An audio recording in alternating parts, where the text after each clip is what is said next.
ബംഗ്ലാദേശിലെ ഹിന്ദു വംശഹത്യക്കെതിരെ വ്യാപക പ്രതിഷേധമാണ് ഉയർന്നുകൊണ്ടിരിക്കുന്നത്. ABVPയുടെ നേതൃത്വത്തിൽ കഴിഞ്ഞ ദിവസം പ്രതിഷേധമുണ്ടായിരുന്നു. ഡൽഹി സർവകലാശാലയിൽ നടത്തിയ ABVPയുടെ പ്രതിഷേധവുമായി ബന്ധപ്പെട്ട വിവരങ്ങൾ കൂടി.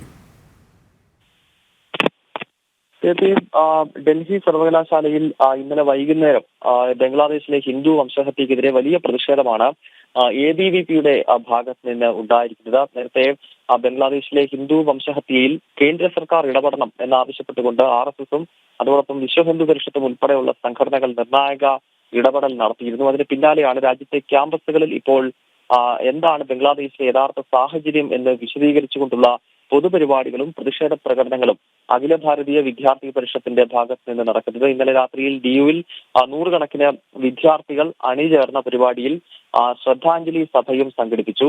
ബംഗ്ലാദേശ് കലാപത്തിൽ മരണപ്പെട്ട ആളുകൾക്ക് തിരിതെളിയിച്ചുകൊണ്ട് അവർക്ക് അന്ത്യാഞ്ജലി അർപ്പിക്കുന്ന പൊതുപരിപാടി, അതോടൊപ്പം തന്നെ ഹിന്ദു സമൂഹത്തിന് നേരെ അവിടെ നടന്നുകൊണ്ടിരിക്കുന്നത് ഏത് സ്വഭാവത്തിലുള്ള കലാപമാണ് എന്ന് വിശദീകരിക്കുന്ന പൊതുപരിപാടികൾ, ഇതെല്ലാമാണ് ഇപ്പോൾ ABVP വിവിധ ക്യാമ്പസുകളിൽ സംഘടിപ്പിക്കുന്നത്. ഇതിന്റെ തുടക്കം എന്ന നിലയിലാണ് ഇന്നലെ ABVPയുടെ നേതൃത്വത്തിൽ ഡൽഹി സർവകലാശാലയിൽ വലിയ പ്രതിഷേധം നടന്നിരിക്കുന്നത്.